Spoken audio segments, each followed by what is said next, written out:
बिस्मिल्लाहिर्रहमानिर्रहीम, अस्सलाम वालेकुम एंड वेरी गुड मॉर्निंग नाजरीन। प्रोग्राम फ्रंट पेज के साथ मैं हूं आपका होस्ट मोइज़ुर रहमान और मैं हूं Areeba Fatima. Well Areeba, a very good morning to you and I hope that you had a good weekend.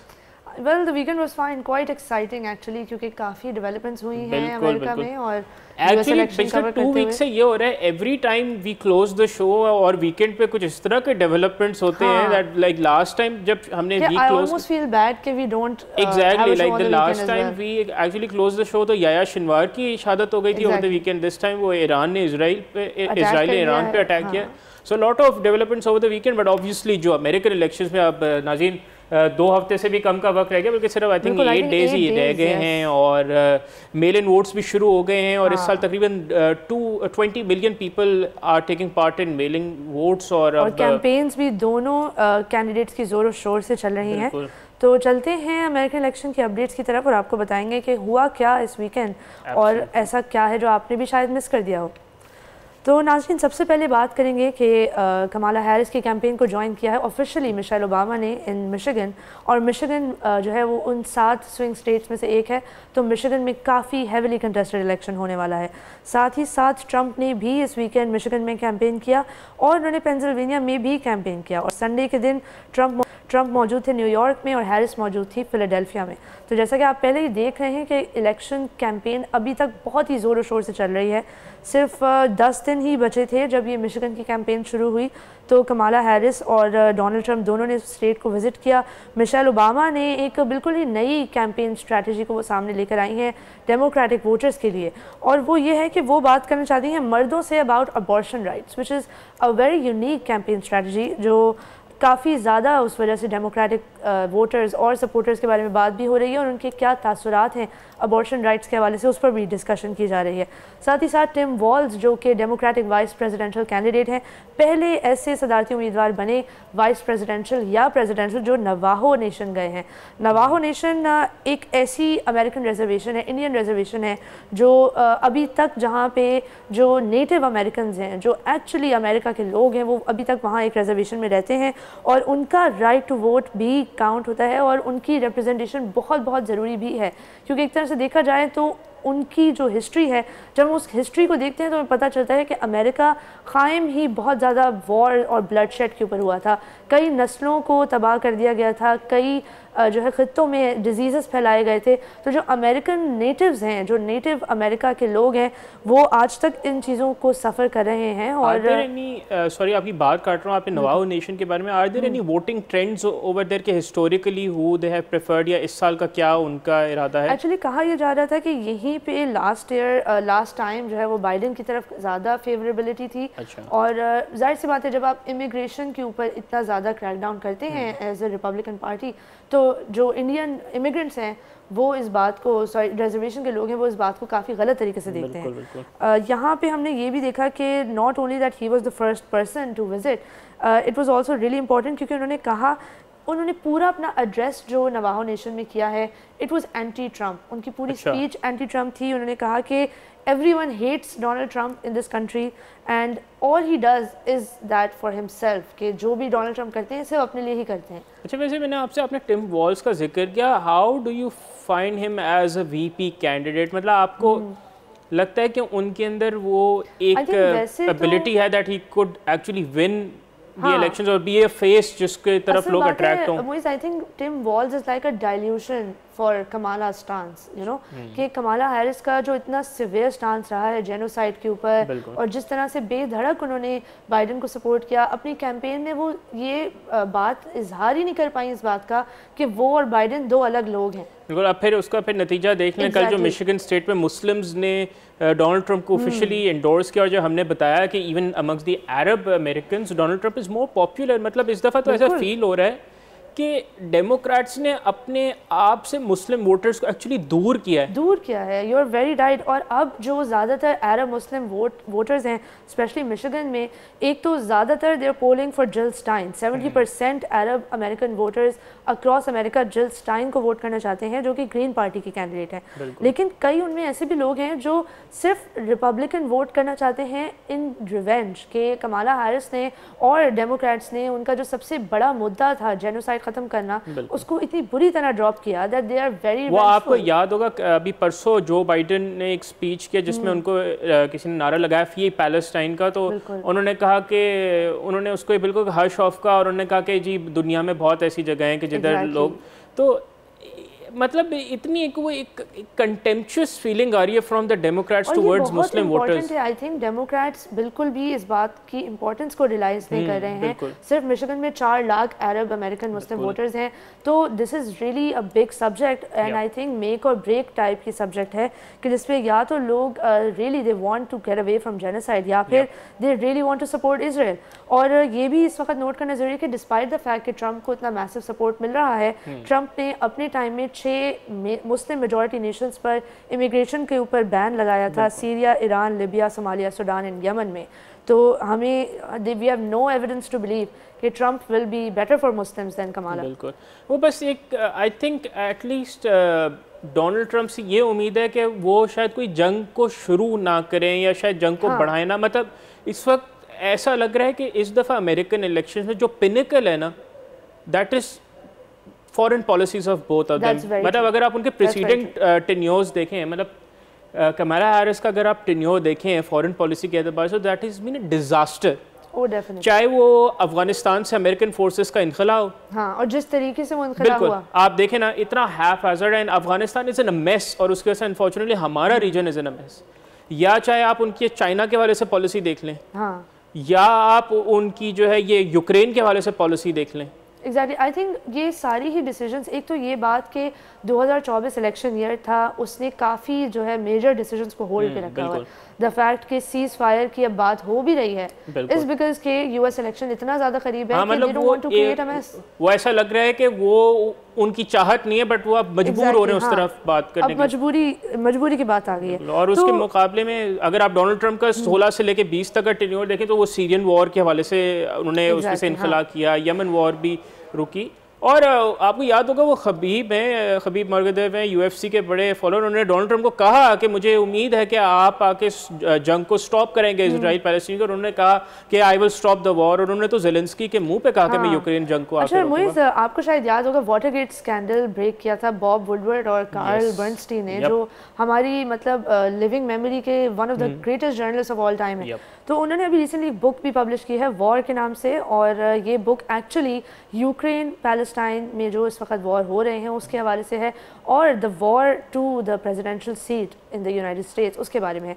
तो इस बुक में उन्होंने ये तासुर पेश किया है कि डोनाल्ड ट्रंप असल में किसी के साथ भी जेन्युइन नहीं है, वो हर किसी के सामने वो बात करेंगे जो उन्हें पसंद आए। तो एग्जैक्टली, तो ये वो एक उनका एक स्ट्रेटेजिक मूव है कि अरब मुस्लिम्स को ये अश्योरिटी दिलाना, भले वो फॉल्स अश्योरेंसेस हों, कि वो कुछ ना कुछ करना चाहते हैं। उनको कामयाबी तो मिल रही है ट्रेंड्स की, अगर आप नंबर्स देखें। Exactly, the polling numbers are high, but why don't you tell us something about mail in votes, क्योंकि मैं सुन रही हूँ कि वो भी शुरू हो गए हैं और उसके कुछ ट्रेंड्स सामने आ रहे हैं। That's a very good question. और अरीबा, पहले तो हम नाज़रीन को बताएं कि मेल इन वोट्स होते हैं किस तरह के। मतलब ऑब्वियसली पाकिस्तान में इस तरह का ट्रेंड नहीं है, और मेल इन वोट्स नाज़रीन एक वोटिंग का सिस्टम है जहां आप घर बैठे अपने जो है वोट्स कर सकते हैं। All you have to do is आपको जो है आप रजिस्टर करेंगे, आपके घर पे वोट का पर्चा आएगा, उस पर आप जो है अपने पसंदीदा उम्मीदवार को उस पे वोट का निशान मोहर लगाएंगे और फिर उसको मेल इन कर देंगे, तो आप बजरिए डाक अपना वोट कास्ट कर सकते हैं। इस साल तकरीबन 2 करोड़ अमरीकी शहरियों ने मेल इन वोट्स का इंतखाब किया, जो कि पिछले इलेक्शंस के मुकाबले में 25% इसका इजाफा है। लास्ट ईयर तो डेमोक्रेट्स ने ज़्यादा मेल इन का इस्तेमाल किया था, and that was according to analyst because covid का टाइम था, और to be very honest republicans में कोविड डिनायर्स ज़्यादा थे। मतलब आपको याद होगा जब डोनाल्ड ट्रंप ने जब कोविड उनको हुआ तो people were refusing to believe, वो पार्टीज थ्रो करे जा रहे थे और बिल्कुल यकीन नहीं था कि ये वायरस एग्जिस्ट करता है। And what is very interesting is कि अब ये मेल इन सिस्टम अमेरिकन सिस्टम में अच्छी तरह इंटीग्रेट होता जा रहा है। दैट इस दफ़ा 75% लोग out of 20 million people they actually sent their mail-in votes to the right address at the right time, which is like 10% more than the last elections. That is a huge jump. Yes, so I think this is a very good system. Even though Donald Trump ने, वो आपको याद होगा शार्पीज वाला जो किस्सा था, if you can recall, जो उन्होंने कहा था कि जो मेल-इन वोट्स में शार्पीज यूज हुए, मेरे खिलाफ धांधली हो गई। तो ये मेल-इन वोट्स का काफ़ी अच्छा हुआ था। अच्छा नाज़रीन, मैंने आपको मेल-इन वोट्स के हवाले से एक थोड़ी मेरे पास डेटा है कि इस दफ़ा जो what actually mail in votes एक बड़ा महफूज सिस्टम है, क्योंकि this time mail in votes के वाले से जो डेटा अवेलेबल है, जो शिकायत की शरह थी दैट वाज जस्ट 0.1%। अच्छा, that's quite remarkable. Yes, so this is a very, I think एक अच्छा सिस्टम है, एंड आई थिंक पाकिस्तान में भी अगर इस तरह का सिस्टम हो तो ये इंकरेज करेगा कि लोग वोटिंग में एक्चुअली ज़्यादा बट लेकिन प्रॉब्लम ये है कि हम अभी तक अपना वो पोलिंग स्टेशंस का जो सिस्टम है उसको अभी तक हम सिक्योर नहीं कर पाए, तो ये तो बहुत आगे की बात है। अच्छा रीबा, हमने अभी मेल इन वोट्स के बारे में और उसके कुछ फैक्ट्स एंड फिगर्स के बारे में डिस्कस किया। What do you have with you with regards to some numbers on the US elections? हाँ बिल्कुल, आई थिंक मोइज़ यहाँ पे हम अक्सर नाजरीन से बात करते रहते हैं पोलिंग के बारे में कि क्या पोल्स में हो रहा है। ओपिनियन पोल्स एक्चुअली एक बड़ी पैराडॉक्सिकल सी चीज़ है कि ओपिनियन पोल्स असल में लोगों के ओपिनियन से बनते हैं, लेकिन वो लोगों का ओपिनियन इन्फॉर्म भी करते हैं। तो जाहिर सी बात है यहाँ पे एक बहुत बड़ी साइंस है, there is a whole industry behind it. Different लोगों के डिफरेंट मेथड्स हैं ऑफ कैलकुलेटिंग कि किस तरीके से वो पॉपुलैरिटी को किसी ख़ास कैंडिडेट की एक ख़ास एरिया में गेज करते हैं। तो हमारे पास कुछ डिफरेंट फिगर्स आ रही हैं। यहाँ पे हमें बताया जा रहा है कि न्यूयॉर्क टाइम्स के एक पोल के हिसाब से 14% मेल वोटर्स जो है वो ज़्यादा फेवर करते हैं डोनाल्ड ट्रंप को कंपेयर टू कमाला हैरिस, और इसी लिहाज से हैरिस को 12% ज़्यादा वेमेन वोट करना चाहती हैं कंपेयर टू डोनाल्ड ट्रंप। तो यहाँ हम एक काफ़ी रियलिस्टिक जेंडर डिवाइड देख रहे हैं वोटिंग पैटर्न्स में।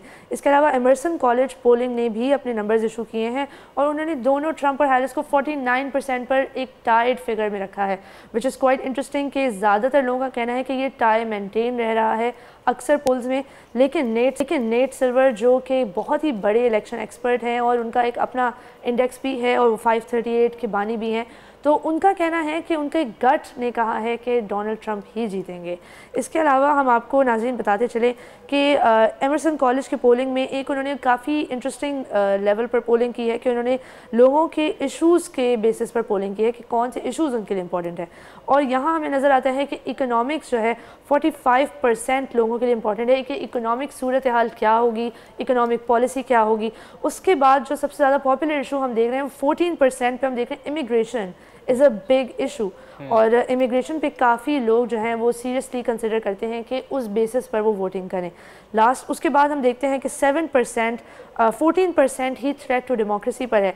अब यहाँ जब हम थ्रेट टू डेमोक्रेसी की बात करते हैं तो obviously this is about foreign policy, this is about Gaza, this is about American relationship with Israel and American relationship with Ukraine. और उसके बाद हम देखते हैं अबॉर्शन एक्सेस पर 7%, हेल्थ केयर पर 6%। That is a very important topic actually, abortion access. Exactly, और actually polling के हिसाब से इतना इंपॉर्टेंट नहीं है, लेकिन हम देख रहे हैं कि कैंपेन स्ट्रेटजी के हवाले से अमेरिका में इसके हवाले से अब डिस्कशंस ज़्यादा हो रही हैं because both sides have opposite views to each other. In fact Michelle Obama ने जो ज्वाइन किया कमाला हैरिस को मिशिगन में, वहाँ भी उन्होंने अबॉर्शन के हवाले से ही बात की, और अब ये नई स्ट्रेटजी हमें नज़र आ रही है कि अबॉर्शन को काफ़ी seriously as an issue democratic party take up कर रही है, लेकिन तवक्कात उनसे हैं कि वो जेनोसाइड को रोकेंगी। तो उम्मीदें लोगों की काफ़ी उन पे पानी फेरा जा रहा है। बिल्कुल, actually the way democratic party has led this campaign to be very has been a total disaster, and to be very हम नाज़रीन को मज़ीद अमेरिकन इलेक्शंस के वाले से आगे बताते भी रहेंगे, but democrats have really betrayed their Muslim voters specially and the world actually. Yes, it shows. तो नाज़रीन हम आपको मज़ीद भी आगाह करते रहेंगे अमेरिकन इलेक्शंस के हवाले से, क्योंकि दिन भी अभी बचे हैं and the stage is set, तो रोज़ हम इसी के बारे में बात बिल्कुल। लेकिन यहाँ वक्त हो जाता है एक ब्रेक का, कहीं नहीं जाइएगा, हमारे साथ ही रहिए, देखते रहिए poll news.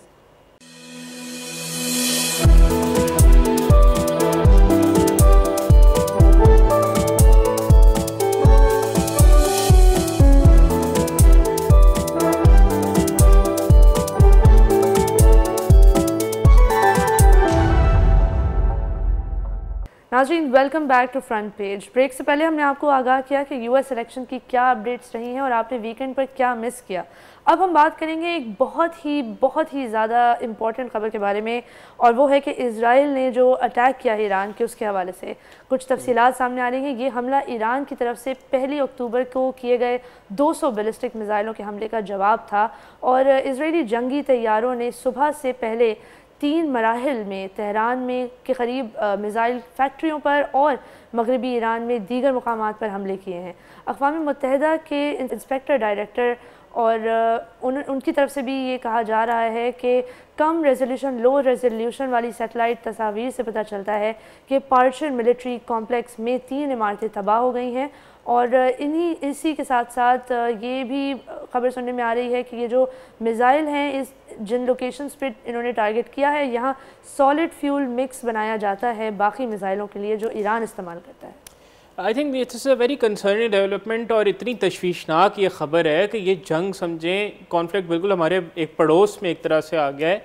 And I think Iran ने भी इस हमले को बहुत संजीदगी से लिया है, बल्कि जो उनके सुप्रीम लीडर हैं आयतुल्लाह ख़ामनेई, उन्होंने कहा है कि जो ज़ायनिस्ट गवर्नमेंट है वो उसकी ये जो शरारत है उन्होंने उसको एक शरारत का नाम दिया और उन्होंने कहा है कि इसको ना तो बढ़ा चढ़ा के पेश किया जाए और ना ही कम करके। और यहाँ पे जो ईरानियन मिलिट्री है उसने कहा है कि जो इजरायली प्लेन्स थे उन्होंने बहुत हल्के वॉरहेड इस्तेमाल किए। ये कंफर्म किया है काफ़ी मेजर न्यूज़ प्लेटफॉर्म्स ने भी कि एक्चुअली कई मिसाइल ऐसे थे, कई रॉकेट्स ऐसे थे जो या तो डीकॉय थे, फेक थे, वो उनके अंदर वो मवाद ही नहीं था बारूदी, वो सिर्फ ईरान के डिफेंस सिस्टम को एग्जॉस्ट करने के लिए फायर किए गए थे।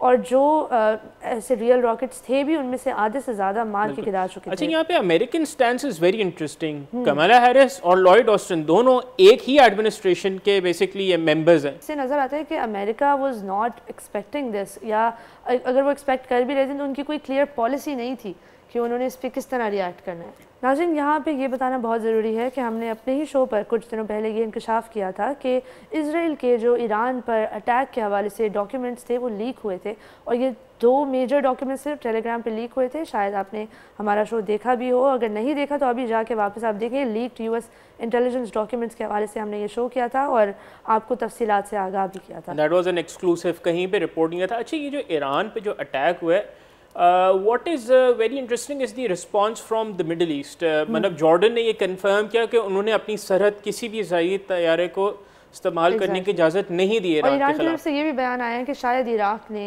इजाज़त दी थी अपनी एयर बेसेस इस्तेमाल करने के लिए। This is a very interesting point. और सऊदी अरेबिया ने भी कहा कि हमारी सरहद इस्तेमाल नहीं, बल्कि सऊदी अरेबिया ने तो कंडेम किया इस वाक़े को, और उन्होंने इस वाक़े को जो ईरान की सरहद और बैनुल अक़वामी क़वानीन की खिलाफ वर्जी करार दिया, which is a very I think encouraging statement है सऊदी अरेबिया की तरफ से।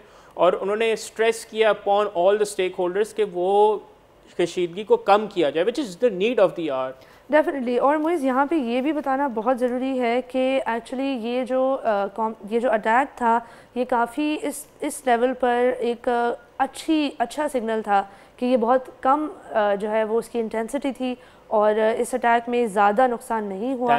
और इस वजह से, क्योंकि अब याह्या सिनवार की भी शहादत हो चुकी है, तो कई मुबस्सिरीन का मानना है कि सीज़ फायर की तरफ हम और ज़्यादा नहीं जाना चाहिए, सीज़ फायर की तरह। जो पूरा region is in such a chaos, but unfortunately Israel एक ऐसा पराया स्टेट बन चुका है। अनफॉर्चुनेटली अब आप देखें जो सदर्न लेबनान है वहाँ पे 24 कस्बे खाली करा लिए गए, तो वो जो इन डिस्प्लेसमेंट ऑफ पीपल है in the region, that is so massive and it is a humanitarian crisis. बिल्कुल। और ये भी बताना ज़रूरी है कि असल में ये सब कुछ 7 अक्टूबर को शुरू हुआ, लेकिन 7 अक्टूबर में जो हमास की तरफ से लायामल देखने में आया, हमने देखा कि 1200 अफराद हलाक हुए थे और 250 जो है वो यरगमाल बनाए गए थे। लेकिन इसके बदले में इजराइल ने जो ऑफेंसिव लॉन्च किया है गाज़ा पर, और अब लेबनान में भी ऑफेंसिव पहुंच गया है, इसमें कम से कम भी 43,000 लोग मारे गए हैं और शहीद कर दिए गए हैं। तो ये एक बहुत ही डिसप्रोपोर्शनेट रिस्पांस था।